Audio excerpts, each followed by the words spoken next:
Bismillahirrahmanirrahim. Assalamualaikum warahmatullahi wabarakatuh.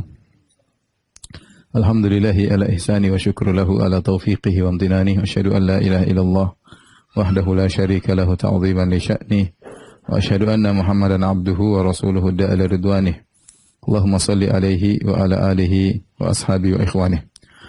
Para pemirsa yang dirahmati oleh Allah Subhanahu wa taala, pada kesempatan yang berbahagia ini kita melanjutkan bahasan kita tentang syarah Al-Aqidah Al-Wasithiyah karya Al-Imam Ibn Taimiyah rahimahullahu ta'ala.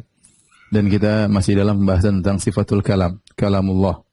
Ya, dan ini sering saya sampaikan adalah sifat yang sangat penting berkaitan dengan akidah Ahlussunnah wal Jamaah. Ya, saya ulangi bahwasanya ini akidah sangat penting berkaitan dengan akidah Ahlussunnah wal Jamaah. Dan kita Ahlussunnah wal Jamaah meyakini bahwasanya Allah Subhanahu wa taala berbicara ya dengan suara yang didengar oleh para nabi, ya. Kemudian Allah berbicara dengan apa yang Dia kehendaki, dengan kepada siapa yang Dia kehendaki, dengan topik apa yang Allah kehendaki, terserah Allah. Dan itulah salah satu kesempurnaan Allah Subhanahu wa taala, bahwasanya Allah berbicara dengan apa yang Dia kehendaki. Nah, di sana ada beberapa firqah yang menyimpang tentang sifatul kalam, ya. Ada beberapa firqah, cuman saya fokus pada dua kelompok besar, yaitu pertama firqah Al-Mu'tazilah, dan yang kedua firqah Kullabiyah, Asy'ariyah dan Maturidiyah. Kenapa saya fokus kepada dua firqah ini? Karena ini yang masih ada sampai zaman sekarang, ya. Ini yang masih ada zaman sekarang. Adapun Salimiyah, kemudian yang lainnya mungkin sudah wallahu alam masih ada atau tidak, ya. Tapi kita akan fokus kepada dua firqah ini, dan kita akan menyampaikan syubhat-syubhat mereka secara umum, tentunya tidak detail, dan kita akan bantah dengan ringkas pula, ya. Yang penting ada gambaran bagi para pemirsa tentang bagaimana akidah mereka. Baik. Kita mulai dengan Mu'tazilah, ya. Jadi Al-Mu'tazilah mereka punya akidah mendasar. Sudah pernah kita bahas pada pertemuan yang lalu bahwasanya Allah Subhanahu wa taala tidak punya sifat-sifat. Sifat-sifat Allah semuanya tidak ada. Kenapa? Karena mereka Allah itu adalah zat mujarradah, itu zat yang kosong dari sifat. Kenapa mereka mengatakan Allah zat tanpa sifat? Kalau kita Ahlussunnah wal Jamaah mudah, Allah zatnya dan sifatnya adalah satu kesatuan, tidak bisa dipisah-pisahkan. Allah adalah zat dan sifatnya, ya. Tidak ada namanya zat tanpa sifat dan tidak ada namanya sifat tanpa zat, ya. Nah, mereka membayangkan Allah itu zat yang tidak memiliki sifat. Kalau mereka mengatakan ternyata sifat juga azali bersama Allah Subhanahu wa taala, berarti ada menggandangkan Tuhan. Tuhan berbilang. Misalnya kita menetapkan 5 sifat bagi Allah, sifat berbicara, sifat mendengar, sifat melihat, kata mereka berarti di zaman azali ada zat Allah, ada yang qadim, ada mendengar yang qadim, ada yang melihat yang qadim, berbicara yang qadim, berarti Tuhan ada 4 atau ada 7 atau 6. Oleh karena sifat-sifat ini semua makhluk. Sifat-sifat semua makhluk. Dan yang azali, yang Tuhan cuma zatnya. Ingat, ini sesuatu yang tidak logis, tapi mereka sudah terkena syubhat falasifah, sehingga mereka kemudian mengungkapkan hal ini bahwasanya ada zat tanpa sifat. Enggak mungkin. Nah, di antara sifat-sifat Allah yang mereka anggap makhluk adalah sifatul kalam. Kalamullah, ya. Kalamullah. Kenapa saya bahas Mu'tazilah di sini? Karena Mu'tazilah sampai sekarang masih ada. Contoh nyata Mu'tazilah adalah firqah Al-Ibadiyah, salah satu firqah dari Khawarij yang sekarang masih eksis di negeri Oman, yang meskipun mengalami banyak perubahan, tetapi mereka berpemahaman bahwasanya Al-Quran itu makhluk. Bahkan mufti mereka menulis buku untuk menyatakan bahwasanya Al-Quran itu makhluk, ya. Bukunya dicetak, ya. Dan ada bantahannya. Intinya mereka meyakini bahwasanya Al-Quran itu makhluk, dan di YouTube juga masih ada mereka berceramah dengan mengatakan Al-Quran itu makhluk atau kalamullah itu makhluk. Maka kita perlu bahas, ya. Karena ini syubhat yang masih ada, ya. Dan ini tidak benar. Sudah saya katakan pada pertemuan lalu bagaimana Al-Lalikai menukilkan dari sekitar 500 lebih ulama yang menyatakan tentang akidah Ahlussunnah bahwasanya Al-Quran kalamullah ghairu makhluk. Al-Quran adalah firman Allah, bukan makhluk. Yang mengatakan makhluk maka dia kafir. Itu perkataan dari para ulama, ya. Taib. Mereka mengatakan kalamullah adalah makhluk. Terus kalamullah itu makhluk bagaimana? Kata mereka, kalamullah Allah ciptakan ya di pohon atau di udara kata mereka. Di pohon atau di udara. Karena Nabi Musa alaihissalam waktu mendengar firman Allah, Nabi Musa pergi ke bukit Tursina, kemudian dia mendengar firman Allah di situ. Allah tidak di situ kata mereka, tapi Allah ciptakan kalamullah di situ. Allah ciptakan. Seperti firman Allah dalam surat Al-Qasas 30, "Falamma ataha nudiya min syati'il wadil ayman fil buqatil mubarakati minas syajarati ayya Musa inni anallahu rabbul alamin." Tatkala Nabi Musa datang ke Bukit Tursina, kemudian Nabi Musa dipanggil nudiya. Kalau kita Ahlus Sunnah Allah yang panggil. Nabi Musa dengar suaranya, tapi mereka tidak. Mereka takwil kata mereka, ini semua maksudnya apa? Musa dipanggil dari pinggiran lembah di sebelah kanan di lokasi yang penuh berkah minas syajarah dari arah pohon kata mereka dari arah pohon minas syajarati ayya Musa wahai Musa sungguhnya aku adalah Allah Rabbul Alamin aku adalah Allah Rabbul Alamin pemilik alam semesta kata mereka Allah ciptakan suara tersebut di pohon Allah ciptakan kalamullah tadi bukan sifat Allah tapi Allah ciptakan di pohon yang didengar oleh Nabi Musa alaihissalam. Ini pendapat. Atau mereka mengatakan Allah ciptakan kalam tersebut di udara, sehingga dari udara tersebut Musa mendengar suara yang dia pahami, tapi itu bukan sifat Allah subhanahu wa ta'ala. Jadi mereka bilang Al-Quran diciptakan. Muhammad mendengar Al-Quran, atau Jibril mendengar Al-Quran yang Allah ciptakan untuk didengar oleh Jibril, dan untuk disampaikan kepada Nabi Muhammad SAW. Adapun sifat-sifat Allah adalah makhluk. Seluruh sifat-sifat Allah makhluk diantaranya adalah sifat al-kalam. Taib, ya. Kita ingin bantah. Bagaimana bantahannya? Sekarang mereka mengatakan Allah ciptakan kalam di pohon. Jadi pohon tersebut suara dari pohon. Jadi bukan Allah yang bicara. Tapi disebut kalamullah. Kenapa disebut kalamullah? Karena Allah yang ciptakan. Saya ulangi. Jadi mereka mengatakan kalamullah itu benar, tetapi kalamullah makhluk. Makhluk ditinjau dari apa? Ditinjau makhluk karena Allah ciptakan. Ya. Allah ciptakan. Kenapa dibilang kalamullah? Karena yang ciptakan Allah. Karena ditinjau dari pencipta. Dari yang menciptakan.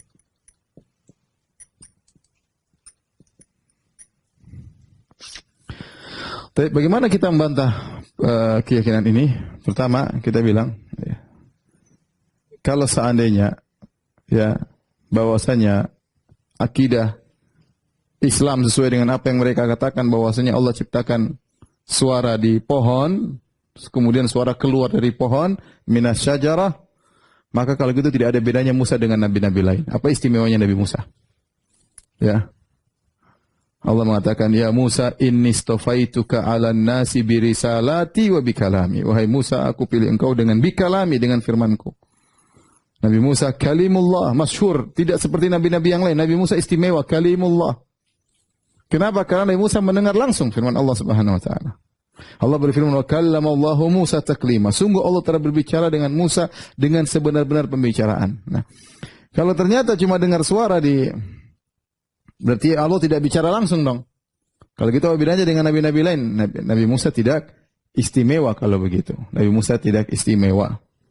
Karena berarti Allah tidak bicara. Allah menciptakan suara di pohon yang didengar oleh Musa. Tidak ada pembicaraan langsung. Berarti Nabi Musa tidak istimewa. Yang kedua, bahkan nabi-nabi lain lebih baik daripada Nabi Musa. Karena mereka mengetahui makna yang dimaksud tanpa perantara. Kok bisa? Allah berfirman, "Wa ma kana li basyarin an yukallimahullahu illa wahyan aw min wara'i hijabin aw yursila rasulan." Kata Allah, tidaklah manusia itu diajak berbicara oleh Allah kecuali dengan tiga. Pertama dengan wahyu, atau min wara'i hijab, atau di balik hijab. Inilah yang Nabi Musa di balik hijab. Nabi Musa mendengar firman Allah, atau Allah mengutus malaikat Jibril untuk menyampaikan wahyu Allah Subhanahu wa taala. Nah, Kalau dalam ayat ini yang spesial tuh ini mi wara'i hijab. Ini yang spesial.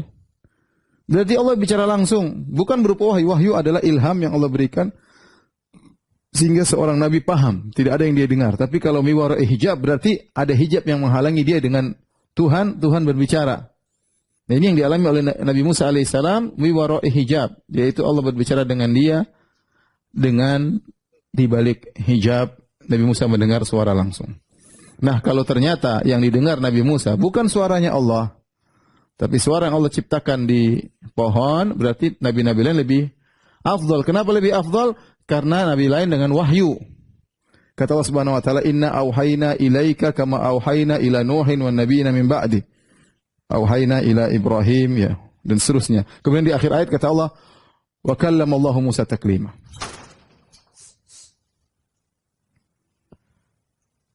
Kata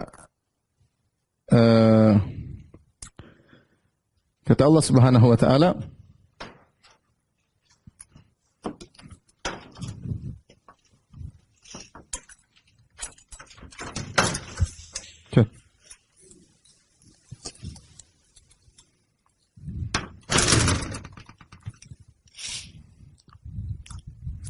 baik, kita lanjutkan. Saya ulangi, ayat ini bercerita tentang bagaimana wahyu sampai kepada manusia dari Allah Subhanahu wa taala. 3 kemungkinan. Wa ma kana li basyarin ayyukallimahullahu illa wahyan. Pertama wahyu. Wahyu itu maksudnya i'lam sari', yaitu pemberitahuan yang cepat tanpa ada suara yang didengar. Itu wahyu ilham dan dipahami, itu firman Allah Subhanahu wa taala. Yang kedua mi wara'i hijab, yaitu ada suara. Allah berbicara langsung tapi ada hijab antara sang Rasul dengan Allah. Yang ketiga, au yursila rasulan, yaitu Allah kirim malaikat Jibril untuk menyampaikan wahyu. Nah, kalau ternyata yang didengar oleh Nabi Musa itu bukan suara Allah, hanya suara yang Allah ciptakan, berarti kan Nabi Musa mendengar lewat perantara suara pohon. Sementara para nabi yang lain dengan wahyu, langsung, tidak ada perantara, langsung Allah kasih wahyu. Berarti nabi-nabi lain lebih afdal dari Nabi Musa. Mudah-mudahan paham. Saya ulangi. Kalau sebagaimana yang dipahami oleh Mu'tazilah bahwasanya suara yang didengar oleh Musa bukan firman, bukan suara Allah Subhanahu wa taala, tapi Allah ciptakan. Allah ciptakan, itu bukan sifat, tapi Allah ciptakan suara tersebut di pohon. Berarti Nabi Musa memahami firman Allah melalui perantara suara di pohon. Melalui perantara. Adapun nabi-nabi lain, mereka langsung dari Allah berupa wahyu memahami maknanya dan mereka tanpa perantara. Berarti nabi-nabi lain lebih afdal daripada Nabi Musa dalam masalah wahyu Allah. Dan ini kebalik berarti, kebalik. Ya, yang benar Nabi Musa lebih utama. Dan tingkatan mendengar tanpa lewat di balik hijab lebih afdal daripada wahyu yang seperti itu, yang ilham. Ya, seperti ilham. Baik. Ini bantahan kedua. Yang berikutnya para mirsa yang dirahmati Allah Subhanahu wa taala, dalam Taurat disebutkan di Perjanjian Lama, kita tahu bahwasanya Nabi Musa dipanggil oleh Allah Subhanahu wa taala, Nabi Musa berjalan bersama orang-orang pilihan Nabi Musa alaihissalam. Orang-orang pilihan.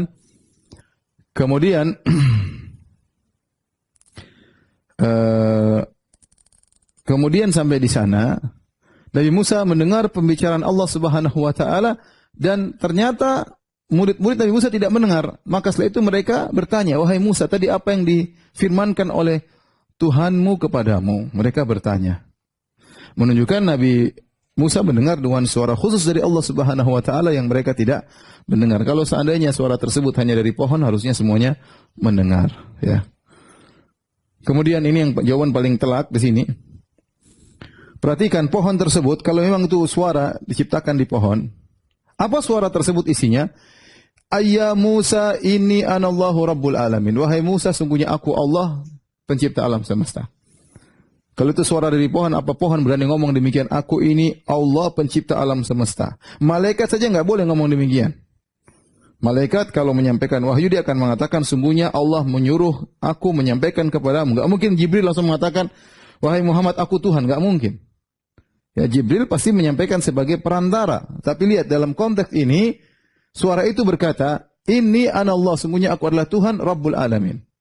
Penguasa alam semesta. Dalam surah Thaha, "Innani anallahu la ilaha illa ana fa'budni wa aqimis sholata li dzikri." Sungguhnya aku adalah Allah, tidak ada sembahan yang berhak disembah kecuali aku, maka sembahlah aku Dan itu tidak mungkin diucapkan malaikat dan tidak mungkin diucapkan oleh pohon. Ini menunjukkan yang ngomong begini harus Allah. Nggak mungkin makhluk berani ngomong demikian. Malaikat saja nggak boleh, apalagi pohon ngomong demikian. Ya, tidak mungkin malaikat mengucapkan demikian, apalagi pohon. Baik, saya tutup dengan bantahan terakhir. Ini bantahan berkaitan dengan hal ini. Pertama, yang kelima, jika Allah menciptakan firman-Nya, maka ada beberapa kelaziman yang tidak bisa dihindari. Kelaziman pertama berarti Allah sebelumnya tidak bisa berfirman. Allah ciptain, berarti kan namanya yang diciptakan makhluk berarti baru muncul. Berarti Allah sebelumnya tidak bisa berfirman. Berarti Allah dulu kurang, tidak sempurna. Belakangan baru Allah bisa menciptakan sifat firman-Nya. Berarti Allah tidak sempurna. Yang kedua, setelah Allah menciptakan firman-Nya, firman itu makhluk, maka ada 3 kemungkinan. Subhanallah. Saya kadang kenapa mereka berpikir demikian? Tapi saya nonton YouTube, saya dengar langsung ulama mereka berbicara, bahkan mereka nulis buku bahwasanya Al-Qur'an itu makhluk. Ya, firman Allah tapi bukan sifat Allah. Ya. Baik, kita katakan kalau Allah menciptakan sifatnya kalamnya, Allah menciptakan firman Allah, maka ada 3 kemungkinan. Pertama, diciptakan pada zatnya. Allah ciptakan pada zatnya sendiri. Berarti sifatnya masuk dalam zatnya. Berarti pada zat Allah ada makhluk. Ini tidak boleh. Ya, karena berarti Allah masukkan makhluk dalam zatnya. Dan zat Allah tidak boleh bercampur dengan makhluk. Tidak boleh. Ini kemungkinan pertama, tidak boleh. Kemungkinan kedua, Allah menciptakannya tanpa zat. Sifat sebagai sifat. Tidak mungkin. Sifat tidak bisa berdiri sendiri. Maka ini mustahil. Kemudian kedua, sifat tidak mungkin berdiri sendiri. Dia harus ada dengan zat, maka mustahil. Yang ketiga, Allah ciptakan sifat pada pohon. Sebagaimana ini, Allah ciptakan firman Allah pada pohon. Kalau Allah menciptakan kalam pada pohon, berarti sifat kalam tersebut bukan lagi dinisbahkan kepada Allah, tetapi berpindah dari Allah menuju kepada pohon. Karena pohon yang berbicara. Yalah, pohon yang berbicara berarti berbicara pohon, bukan Allah. Ya. Ya, kalau kita Ahlussunnah, Nabi Musa mendengar dari arah pohon, bukan pohon yang berbicara. Allah yang berbicara. Tapi suara tersebut dia dengar dari arah pohon. Ya. Tapi kalau mereka mengatakan Allah ciptakan suara tersebut atau firman-Nya pada pohon, berarti kalau gitu bukan Allah yang berbicara, pohon yang berbicara. Sebagaimana Allah ciptakan Allah menciptakan pembicaraan pada saya bisa ngomong. Ini bukan omongan Allah yang saya omongkan, ini omongan saya sendiri pribadi. Kenapa? Karena Allah ciptakan sifat berbicara pada diri saya. Saya bisa ngomong. Berarti ini omongan saya, bukan omongan Allah Subhanahu wa Ta'ala. Dan ini kelaziman mau tidak mau harus mereka jalani, dari semua kelaziman yang batil. Kelaziman yang batil. Tapi mereka masih punya dalil, pakai dalil akal. Kalau ini dalil Quran, mereka pakai dalil akal. Kata mereka, Allah disifati dengan sifat-sifat yang Allah ciptakan pada makhluknya, seperti keadilan, berbuat baik. Allah tidak punya sifat adil, tapi Allah ciptakan ada makhluk yang adil, maka Allah disifati dengan adil. Allah menciptakan ihsan, kebaikan pada makhluk, maka Allah disifati dengan ihsan. Maka kita bantah, ini juga tidak benar. Allah Maha Adil dan Allah memberikan keadilan pada makhluknya. Tapi Allah sendiri Maha Adil. Bukan Allah dikatakan adil karena makhluknya adil, tidak. Tetapi Allah adil dalam menciptakan, dalam mensikapi makhluknya, Allah sudah memiliki sifat adil. Allah ihsan, baik, bukan berarti karena makhluknya yang baik, tapi karena Allah mensikapi makhluknya dengan baik, maka sifat adil dan ihsan itu ada pada Allah sendiri. Kemudian mereka berdalil juga dengan dalil akal. Kata mereka, jin berbicara dengan lisan manusia, tapi disebut dengan pembicaraan jin. Kata mereka, ini logikanya ini loh. Ada jin, ada orang kemasukan jin. Kemudian ngomong. Yang ngomong kan manusia, bukan jin. Lisannya lisan manusia, tapi kata mereka, tidak ada yang bilang ini omongan manusia, ini omongan jin. Kata mereka demikian. Berarti bisa saja keluar dari makhluk, tetapi dinisbahkan kepada yang lainnya. Mudah-mudahan paham syubhatnya. Kata mereka, ada orang kemasukan jin. Orangnya kemudian ngomong. Tapi tidak ada yang bilang orang ini yang ngomong. Yang ngomong adalah jin yang ada dalam dirinya. Berarti bisa jadi Allah menciptakan pembicaraan pada pohon, tetapi pembicaraan tersebut dinisbahkan kepada Allah Subhanahu wa taala meskipun pohon yang bicara. Sama seperti manusia yang ngomong padahal jin yang ngomong. Tapi orang bilang omongannya jin. Kita bilang ini kasusnya beda, ya. Kalau manusia, ya, itu yang dimasukin jin itu hanya dimanfaatkan oleh alat-alat pembicaraan oleh jin, tapi yang ngomong jin langsung. Sama seperti orang ngomong pakai mikrofon. Ya, mikrofon ini ya keluarnya dari mikrofon atau dari mic atau dari ampli atau dari alat suara, sound system, tapi yang ngomong dia. Yang ngomong dia. Bukan sound system, enggak ada yang bilang sound system ngomong, sound system hanya alat. Ya sama kondisi jin dalam manusia pun demikian. Manusia ini diperalat. Ya manusia diperalat, ya. Tapi yang ngomong langsung adalah jin. Sementara kalian tidak mau mengatakan Allah ngomong langsung pada pohon.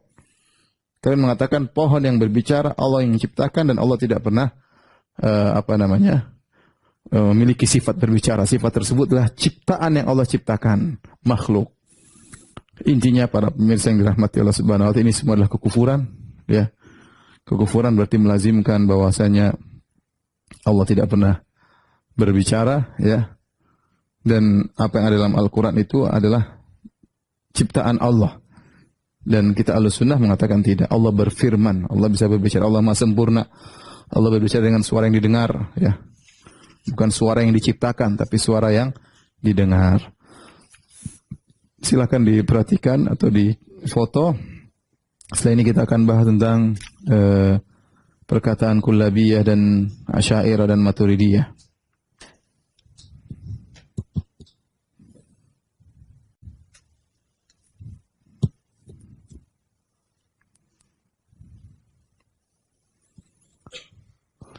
Baik, sebelum kita lanjutkan tentang syubhat mereka, ya, saya katakan tentang akidah mereka, akidah Asy'ariyah, Maturidiyah dan Kullabiyah. Kata mereka, Allah berbicara kalamullah kalamun nafsi.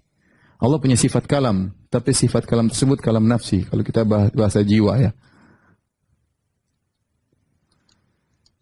Yang bahasa tersebut memiliki sifat-sifat. Sifat-sifat yang pertama, ya, pertama azali. Azali. Sejak dahulu azali. Kemudian statis, tidak pernah berubah.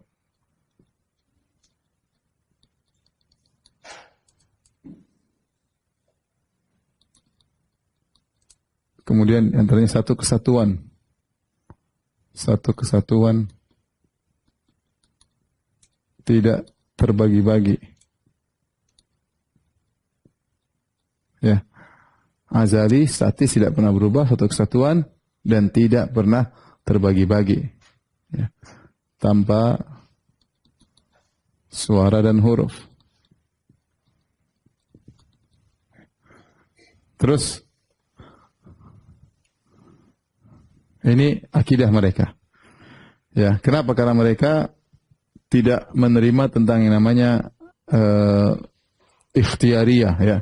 Kalau kita sifatul kalam, Allah berbicara kapan Allah berkehendak. Kata mereka nggak ada kapan ini. Berarti Allah sifatnya berkaitan kehendak, nggak boleh. Berarti suatu yang baru dan itulah sifat makhluk. Kalau begitu, Allah berbicara dengan suatu pembicaraan bahasa jiwa yang tidak pernah berubah, statis begitu-begitu saja dari dulu sampai sekarang. Kata mereka. Nah, timbul pertanyaan, bagaimana dengan Al-Quran?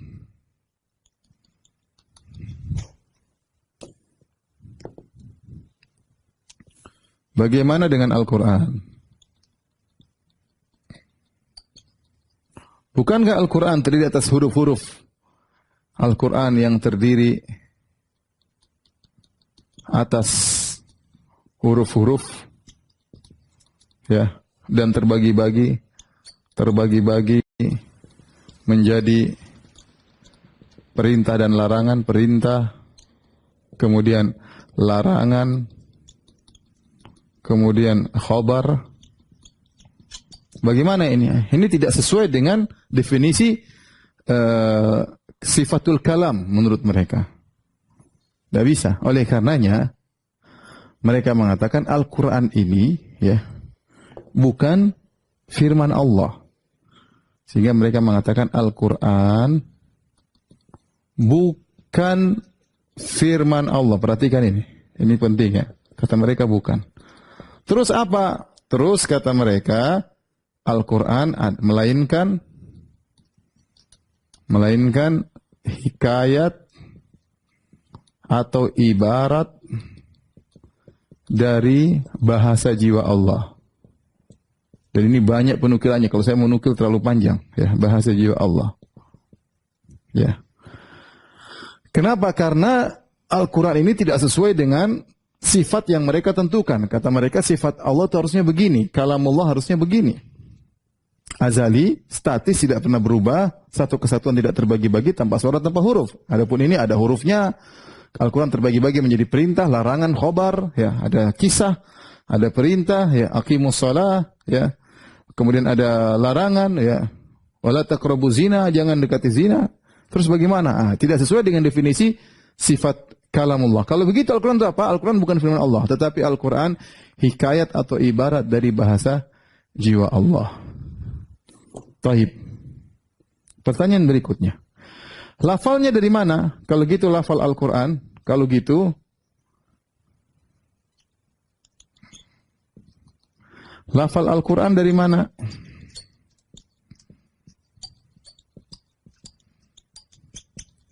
Maka ada beberapa pendapat. Ini sudah saya sampaikan, tapi saya ulangi lagi. Ada yang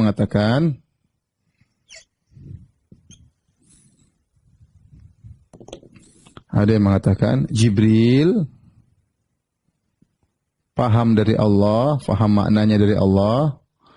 Jibril paham makna kalam nafsinya Allah. Kalam nafsinya Allah. Lalu Jibril yang mengungkapkan. Jadi lafalnya dari Jibril. Lafalnya dari yang pertama. Yang kedua, kata mereka, lafalnya dari Muhammad. Ya. Jadi sama. Jibril paham dari Allah. Jibril paham dari Allah. Memahami kalam nafsi Allah. Lalu Jibril lalu Jibril memahamkan Muhammad, hal tersebut kepada Muhammad sallallahu alaihi wasallam. Nah, Muhammadlah Rasulullah sallallahu alaihi wasallam yang mengungkapkan dengan bahasa Arab, dengan bahasa Arab. Ini kedua. Yang ketiga, lafalnya Jibril tidak pernah dengan Allah bicara. Jibril tidak pernah dengar Allah bicara.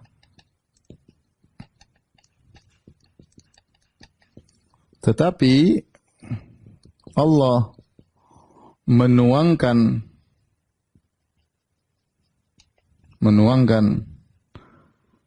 bahasa jiwanya dalam tulisan yang termaktub di Lauhil Mahfuz. Jadi maksudnya bagaimana? Yang ketiga ini dari Allah katanya, lafalnya dari Allah. Ini dari Allah. Lafalnya dari Allah. Tapi Allah tidak bicara. Ini dari Muhammad sallallahu alaihi wasallam. Ini dari Jibril. Ini tiga pendapat, dan kalau kita buku-buku Asy'ariyah tidak keluar dari tiga ini. Saya sudah baca buku-buku mereka, tidak keluar dari tiga ini. Tidak ada pendapat yang lain setahu saya. Ya. Jadi dari Allah tidak bicara sehingga Jibril tidak pernah dengar, tapi Allah menuangkan ibarat tersebut dalam Lauhil Mahfuz, kemudian Jibril ambil. Tapi ini pendapat ini sedikit, kebanyakan antara dari Jibril atau dari Muhammad. Kebanyakan mereka antara lafalnya dari Jibril atau dari Muhammad. Inilah. Jadi kata mereka, Quran yang kita baca ini, ya. Quran yang kita baca ini, ya, adalah makhluk. Ini yang kita baca ini makhluk. Makhluk dari siapa? Dari sisi Jibril yang bikin. Jibril ibaratnya dari Jibril. Ini pendapat pertama. Jibril yang bikin. Jadi Jibril dengar dari Allah Subhanahu wa Ta'ala. Allah bukan dengar. Jibril paham maksud Allah. Dan Jibril yang ngungkapin. Alif lam mim dzalikal kitabul dari Jibril. Berarti Al-Quran ini makhluk. Dan ini Asy'ariyah ngomong terang-terangan dalam buku mereka. Ini makhluk. Yang bukan makhluk itu yang kalam nafsinya. Itu yang kalam nafsi, yang azali, statis, satu kesatuan, tidak berbagi-bagi, tidak ada suara, itu yang bukan makhluk. Itu yang sifat Allah. Tapi Al-Quran, kita bicara Al-Quran. Al-Quran ini ibaratnya dari Jibril. Berarti ini makhluk. Jibril makhluk. Omongan Jibril juga makhluk. Atau yang kedua, Muhammad. Ini prosesnya lebih panjang lagi. Jibril memahami dari firman dari Allah. Jibril buat Muhammad paham. Setelah itu baru Muhammad SAW ungkapkan. Ini juga makhluk. Atau yang ketiga sama, ya. Allah tidak pernah berbicara dengan ini semua, tapi Allah ciptakan ibaratnya. Allah ciptakan apa? Ibaratnya. Allah taruh di Lauhil Mahfuz. Jibril tinggal nengok, kemudian Jibril sampaikan kepada Muhammad. Jibril nengok Lauhil Mahfuz, Jibril sampaikan ke Muhammad. Intinya Asy'ariyah, ya, ini makhluk kata mereka. Dan ini yang pemahaman yang mereka pahami. Ini sangat menyimpang, berbahaya. Dan dari sisi ini, mereka sepakat dengan Mu'tazilah. Mu'tazilah juga mengatakan Al-Quran makhluk. Karena Allah tidak pernah berbicara, Allah ciptakan suara Al-Quran. Makhluk Allah ciptakan. Nah, dari sisi ini mereka sepakat dengan Mu'tazilah, dan itu juga Asy'ariyah sampaikan dalam buku-buku mereka. Dalam sini kita sepakat. Kita sepakat bahwasanya ayat-ayat dalam Al-Quran ini adalah makhluk. Adalah makhluk. Baik. Bagaimana cara kita bantah mereka? Ya. Bagaimana cara kita bantah mereka? Bantahannya sangat banyak, ya. Pertama,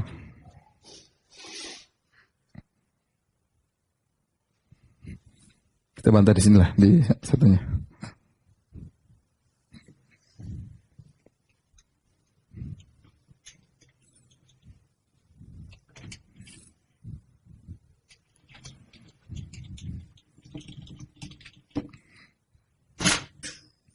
Jadi tolong fokus, ya. Ini Mu'tazilah kita tinggalin dulu. Kita mau bicara tentang Asy'ariyah.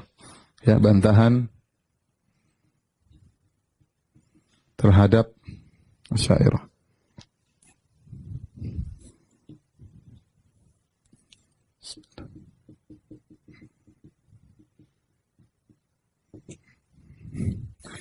Yang pertama,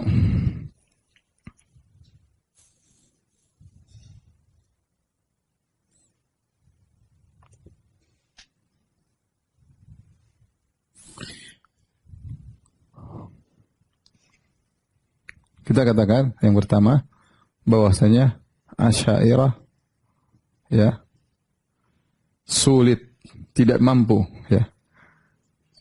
Tidak mampu menjelaskan dengan logis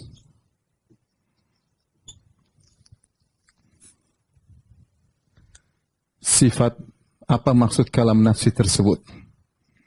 Apa maksud kalam nafsi yang azali tersebut. Mereka tidak mampu. Maksudnya kalam azali gimana? Bingung mereka. Ini maksudnya bagaimana? Ya. Apakah ini Al-Quran? Mereka bingung. Ya, padahal kita tahu namanya menetapkan harus dibangun di atas akidah. Menetapkan harus dibangun di atas akidah. Dan ini saya tidak menyamakan. Tapi misalnya mirip seperti orang-orang Nasara yang mereka tidak mau menjelaskan tentang Trinitas. Tapi mereka yakini. Bagaimana meyakini kalamun nafsi yang sifatnya harus demikian? Kaitannya dengan Al-Quran bagaimana? Ya. Tidak ada yang logis menjelaskan mereka. Ya. Yang kedua, perhatikan, ya. Apa bedanya kalau begitu? Ya, terus, ya. Namanya berbicara, ya. Pasti diiringi dengan kehendak.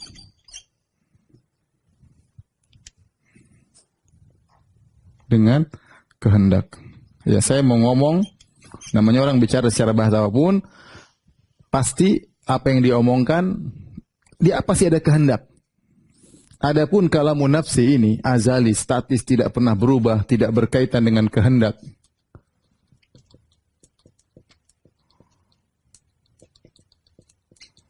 Ini secara bahasa itu bukan kalam. Kalau tanpa kehendak,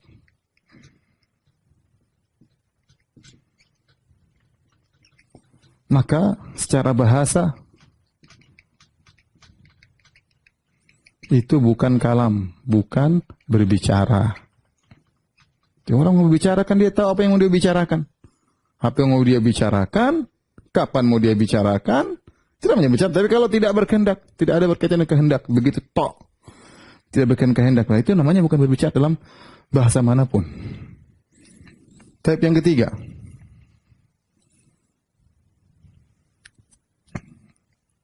Jika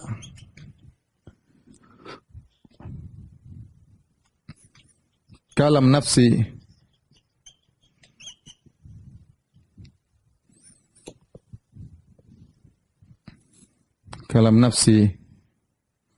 statis, tidak bisa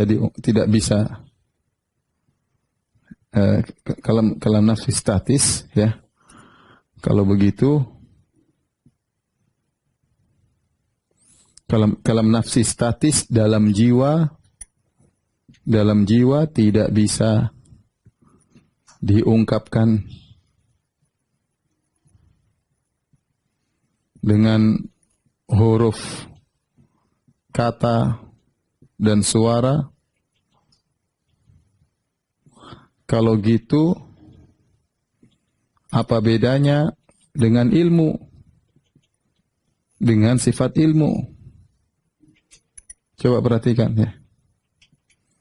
Ya, mengetahui, apa bedanya dengan ilmu mengetahui? Nggak ada bedanya. Datangkan bedanya antara skala munafsid dengan ilmu. Mereka nggak akan bisa datangkan perbedaan. Coba datangkan bedanya.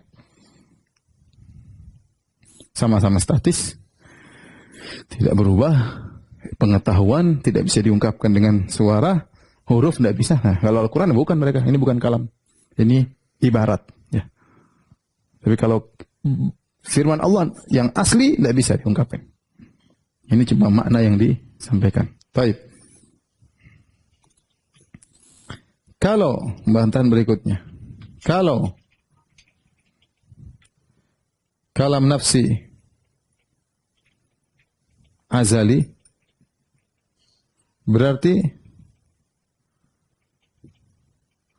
Allah bohong tatkala itu.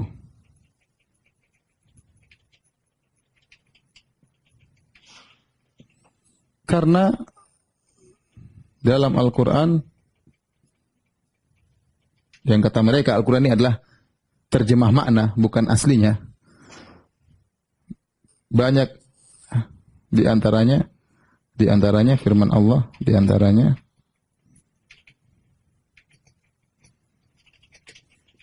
qad sami Allah qaulal lati tujadiluka fi zawjiha. Allah telah mendengar perkataan wanita yang sedang mengeluhkan tentang suaminya. Bayangkan, Allah telah mendengar. Dalam kalam nafsi azali, Allah bilang Allah telah, yang maknanya, lafalnya enggak begini, tapi mereka maknanya sudah ada sejak zaman azali. Al-Quran ini maknanya sudah ada sejak zaman azali. Tapi bukankah di Al-Quran adalah qad sami Allahu qaulal lati, Allah telah mendengar perkataan wanita. Lah ini enggak benar, berarti Allah bohong. Wong zaman azali wanitanya belum ada, apalagi perkataannya. Terus Allah mengatakan Allah telah mendengar. Gimana telah mendengar? Berarti kejadian sudah terjadi. Sementara kejadian belum terjadi. Berarti Allah bohong. Ya. Sementara, ya, yang artinya Allah telah mendengar. Yang artinya Allah telah mendengar perkataan wanita.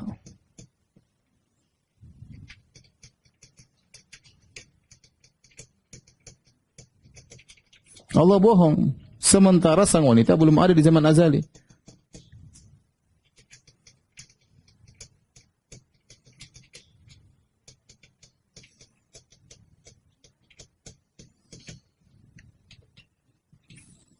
Inilah yang membuat bingung Al-Amidi. Kata dia, ini gimana ayat ini? Gimana cara memahaminya dengan kalamun nafsi? Sementara Allah telah berkata, Allah telah mendengar, padahal di zaman azali wanita itu belum ada. Taib yang berikutnya, bantahan berikutnya 5 ya. Kata mereka,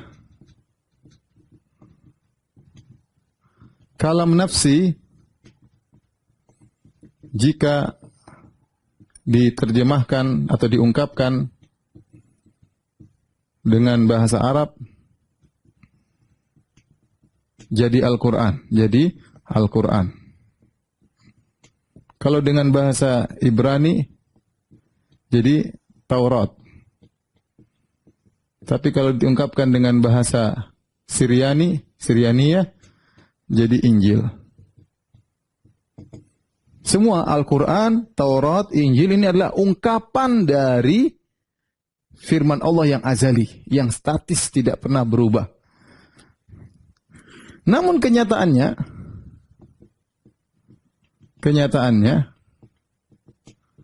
isi Al-Quran bukan isi Taurat. Bukan juga Injil.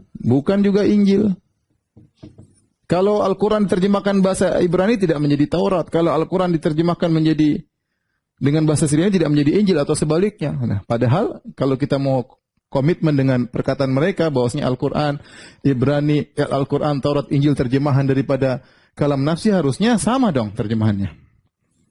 Ya, ini di antara bantahan. Kemudian yang keenam,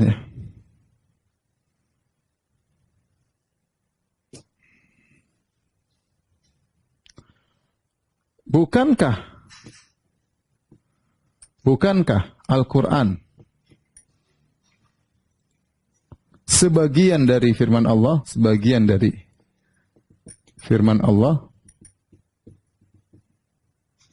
ataukah keseluruhan firman Allah, ataukah keseluruhan kalamullah? Cuma ada dua kemungkinan. Mohon maaf pembahasannya agak sulit, tapi nanti dibaca pelan-pelan, dipahami baik-baik ya. Bukankah Al-Quran sebagian dari firman Allah, ataukah keseluruhan? Kalau mereka bilang Al-Quran adalah terjemahan dari keseluruhan firman Allah, cuma dua. Kalau mereka bilang Al-Quran terjemahan dari seluruh firman Allah, cuma dua kemungkinan. Jika Al-Quran terjemahan atau ungkapan seluruh kalam nafsi, berarti apa? Berarti kalam Allah terbatas. Bukankah Al-Quran terbatas? Cuma 6.000 ayat. Karena ayat Al-Quran terbatas.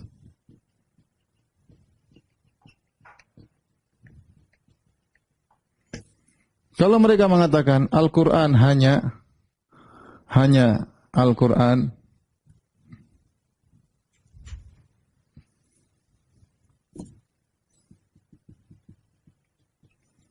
hanya terjemahan atau ungkapan sebagian kalam nafsi, berarti kalam nafsi bisa terbagi-bagi. Terbagi-bagi dong. Terbagi bisa dipahami sebagian, diterjemahkan sebagian, karena bisa diterjemahkan sebagiannya. Ini contoh. Baik. Nomor 7. Kalau kalam nafsi selalu azali, statis, karena tidak boleh berubah, lantas kenapa Al-Quran dan lainnya, Taurat dan Al-Quran mengalami nasikh mansukh?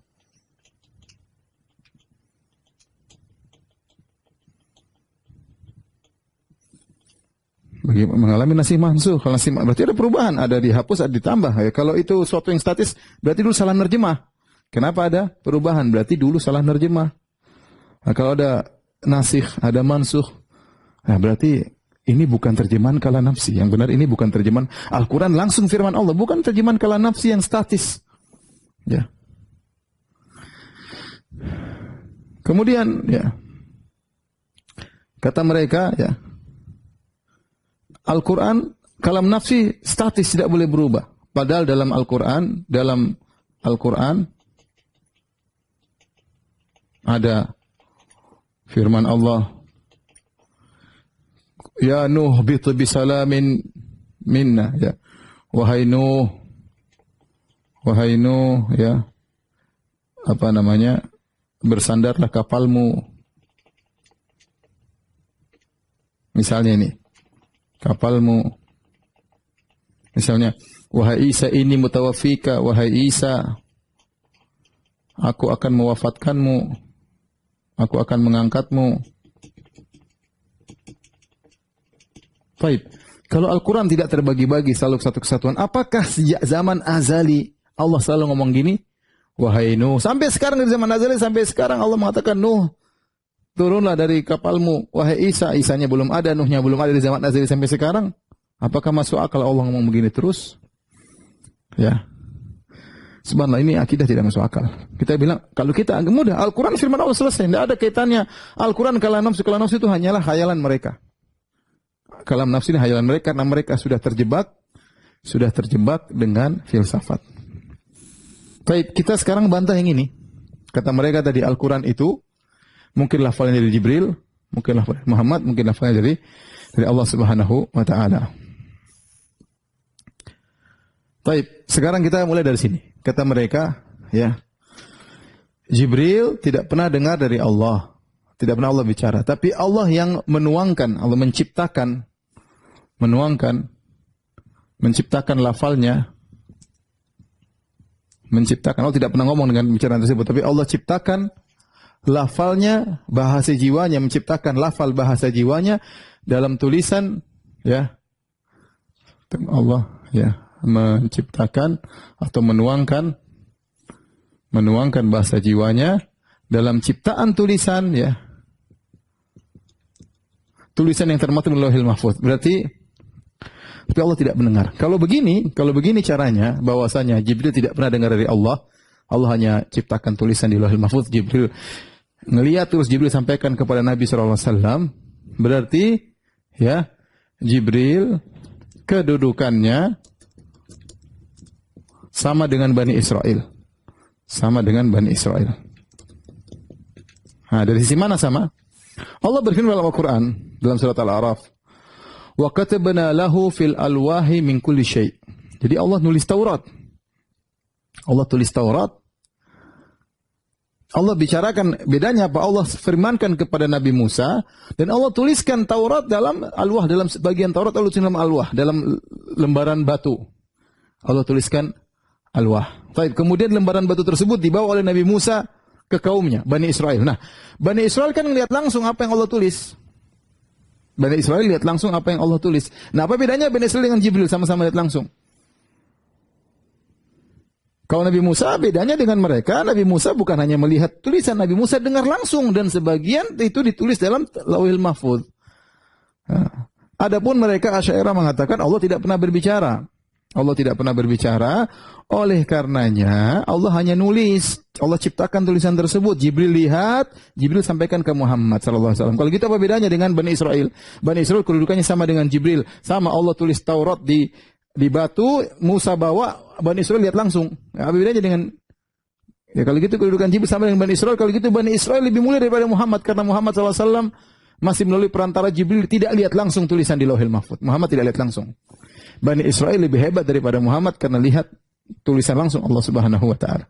Baik, ini yang berikutnya, yang selanjutnya. Kalau Jibril, ya, hanya memahami makna saja, memahami makna, kemudian Jibril yang mengungkapkan, berarti Jibril kedudukannya sama dengan Hawariyin. hawariyin itu murid-muridnya Isa alaihissalam. Kata Allah, wa idh auhaitu ilal hawariyin, wa idh auhaitu ilal hawariyin an aminu bi wa bi rasuli. Tatkala kami wahyukan kepada hawariyin, berarti sudah hawariyin paham. Allah kasih mereka ilham, paham. Kalau gitu bedanya dengan Jibril, cuma paham, tidak dengar langsung. Sama. Wa auhayna ila ummi Musa, wa auhayna ila ummi Musa an ardi'ihi. Kami wahyukan, ilhamkan kepada ibunya Nabi Musa untuk nyusui Nabi Musa. Apa bedanya dengan Jibril? Sama-sama paham, tidak pernah mendengar. Kalau gitu kedudukan Jibril sama dengan kedudukan hawariyin, kedudukan sama dengan ibunya Musa. Apalagi pendapat bahwasanya, ya, ini prosesnya panjang. Allah bikin paham Jibril. Jibril orang kedua. Kemudian Jibril buat paham Nabi. Tidak langsung. Muhammad tidak langsung paham dari Allah. Tapi lewat Jibril, Jibril kasih paham Muhammad. Baru Muhammad bikin tulisannya. Baru Muhammad SAW bikin ungkapannya Al-Quran. Ini lebih parah lagi. Lebih parah lagi. Inilah yang diambil oleh orang-orang liberal. Perhatikan, orang liberal, waktu saya bantah Abdul Aziz yang mengatakan zina itu halal, saya ungkapkan masalah ini ya, bahwasanya orang-orang liberal menganggap Al-Quran bukan firman Allah. Karena firman Allah itu kalamun nafsi, firman Allah itu tanpa suara, tanpa bahasa. Terus Al-Quran ini itu bukan bahasanya Allah, Al-Quran itu bahasanya Muhammad. Sehingga kata mereka, berarti Al-Quran ini tidak suci. Kenapa? Karena ungkapannya ungkapan Muhammad. Muhammad mengungkapkannya dengan bahasa Arab. Yang ungkapan tersebut berkaitan dengan zaman tertentu, dengan kondisi sosial tertentu, maka kita tidak boleh terpatok pada tekstual Al-Quran. Karena itu ungkapan Muhammad diungkapkan pada zaman tertentu, pada waktu tertentu, pada kondisi tertentu. Oleh karenanya kita tidak boleh berpatokan. Makanya kita punya tafsir namanya tafsir kontekstual atau hermeneutika. Akhirnya jadilah liberal apa yang mereka lakukan, mau tafsirkan terserah mereka, yang kata mereka sesuai kondisi zaman sekarang, mau menjadikan homoseksual halal pun bisa, karena kita punya tafsir kontekstual. Para mirsa yang dirahmati Allah Subhanahu wa taala ya. Sebenarnya masih panjang tapi saya cukup sampai di sini saja ya. Bahas tentang akidah ahlul batil ya, baik Mu'tazilah maupun Kullabi Asy'ariyah Maturidiyah. Kita katakan kita kembali kepada akidah Ahlussunnah wal Jamaah, akidahnya awam muslimin. Orang Islam dimanapun kalau tanya, ini apa? Ini firman Allah, makanya kita agungkan. Oh, ini sembarang, ini firman Allah. Ini bukan karangan Muhammad. Ini bukan karangan Jibril. Ini Allah berfirman ini. Jangan kita bilang ini Muhammad terjemahkan dari bahasa Jibril. Oh, ini Jibril terjemahkan dari bahasa Jibril. Enggak. Orang awam semuanya, satu Indonesia rata-rata, saya bilang, kecuali yang sudah terkena syubhat ya. Secara umum mereka mengatakan inilah firman Allah. Ya. Nanti baru mereka bilang sari tilawah, terjemahan dari firman Allah. Adapun ini semua firman Allah. Ya. Ini yang saya sampaikan. Semoga Allah Subhanahu Wa Taala mengkokohkan kita di atas akidah yang benar. Dan insya Allah pada kesempatan berikutnya kita akan masuk pada sifat yang lain, ya, yang membuat kita lebih dekat kepada Allah dan lebih membuat kita mengagungkan Allah Subhanahu Wa Taala, dan agar kita terhindarkan dari akidah-akidah yang batil. Wallahu ta'ala bisawab. Demikian saja kajian kita. Subhanakallah bihamdik asyhadu an la ilaha illa anta astaghfiruka wa atubu ilaik. Assalamualaikum warahmatullahi wabarakatuh.